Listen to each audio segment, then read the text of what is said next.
Um ciclista quer montar um sistema de marchas usando dois discos dentados na parte traseira de sua bicicleta, chamados catracas. A coroa é o disco dentado que é movimentado pelos pedais da bicicleta, sendo que a corrente transmite esse movimento às catracas, que ficam posicionadas na roda traseira da bicicleta. As diferentes marchas ficam definidas pelos diferentes diâmetros das catracas, que são medidos conforme indicado na figura. Então aqui ele dá um exemplo de uma coroa, de um disco dentado, né? E aí mostra que o diâmetro está aqui, ó, é a maior corda de um círculo, né? Que vai de uma extremidade à outra passando pelo centro. Diâmetro do disco dentado.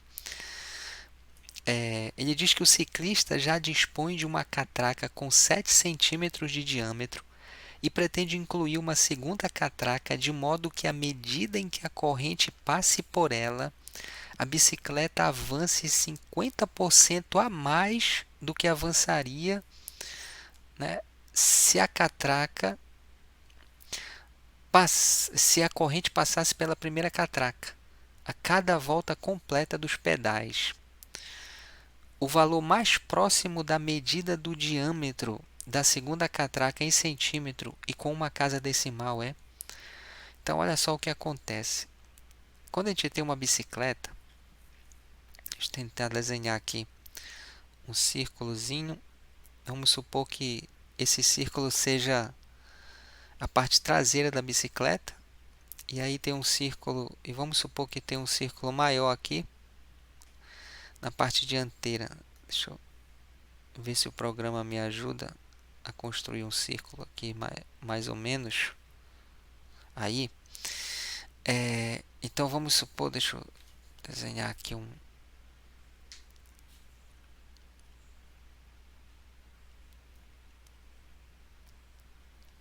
algo parecido com uma bicicleta, algo que faça lembrar aqui. Ok, então vamos supor que isso aqui seja uma bicicleta. Aí aqui está o esse círculo maior é como se fosse o disco dentado da roda dianteira, né? E aqui da roda traseira. Observa que quando eu dou uma volta aqui, uma pessoa pedalando, ele dá uma volta nesse círculo da roda dianteira, né, no pedal da roda dianteira, se a roda traseira tiver um diâmetro menor, é claro que para uma volta nesse diâmetro maior, aqui o diâmetro, a catraca menor vai dar várias voltas, né? E aí a bicicleta vai percorrer uma distância maior. Ou seja, quanto menor for o diâmetro da catraca, a bicicleta avança uma distância maior. Então são grandezas inversamente proporcionais. Quanto maior o diâmetro, maior o avanço menor o avanço da bicicleta. Quanto menor o diâmetro, maior o avanço da bicicleta. Então eu posso fazer uma regra de 3 aqui, uma regra de 3 simples. Olha o que ele diz aqui.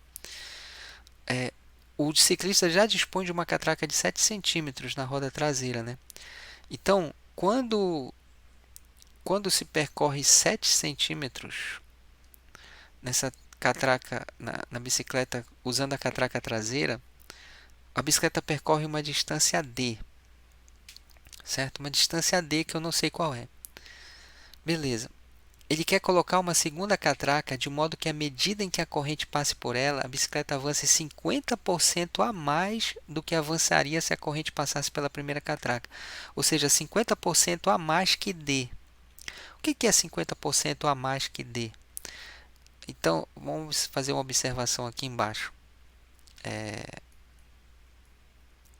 O que seria 50% a mais que d? Seria o d mais 50% de d, correto? Seria isso. Então, 50% é a metade, né? Ou seja, 50% é meio. Então, fica meio de d. Ok, isso aqui eu posso... Aqui é 1. 1 mais meio, né, vai dar 3 meios. Então, é 3 meios de d. E 3 meios é 1,5, né? Então, 1,5 da distância. Ou seja, esse valor aqui é que eu vou usar aqui na minha regra de 3, bem aqui no lugar. Então, o que acontece? Repetindo aqui, quando a bicicleta, subir aqui um pouco, quando a bicicleta, usando a catraca de 7 centímetros, né, ele dispõe dessa catraca de 7 centímetros. Usando essa catraca de 7 centímetros, ele vai percorrer uma distância d. Quando ele usar a outra catraca que ele quer incluir, que eu não sei quanto é o diâmetro dela, eu vou descobrir, eu vou chamar de x, ele vai percorrer uma distância 50% a mais de d, ou seja, 1,5 de d. Observa aqui, se ele vai percorrer uma distância maior que o d, esse x aqui, ele é um valor menor, não é verdade? Ele é um valor menor que 7 centímetros, porque vai percorrer uma distância maior, são grandezas inversamente. Então, quando eu usar essa regra de 3, é uma regra de 3 com grandezas inversamente proporcionais.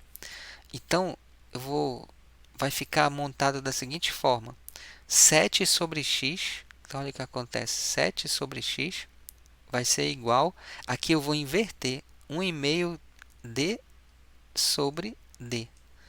Porque são grandezas inversamente proporcionais, eu não multiplico o cruzado direto. Então, eu coloco aqui o 7 sobre x e essa outra eu inverto, porque são grandezas inversamente. Aí eu posso cortar esse d com esse d. O x vai multiplicando o 1,5 troca com o x, né? Eu posso trocar, vai multiplicando aqui, eu posso trocar de posição, então o x vai ser o quê? Deixa eu levantar aqui um pouco.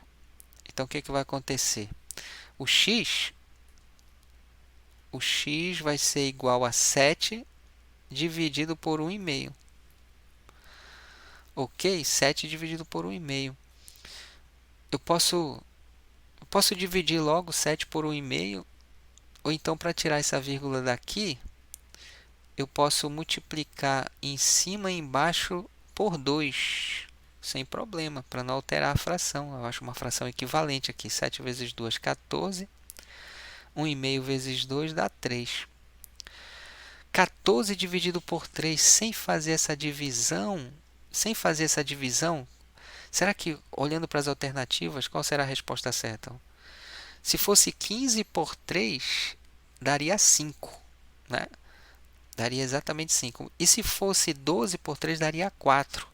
Então, 14 por 3 está entre 4 e 5. Então, a única resposta é 4,7 aproximadamente. Certo? 4,7. Então, alternativa letra C. Espero que tenha ficado claro. Até a próxima.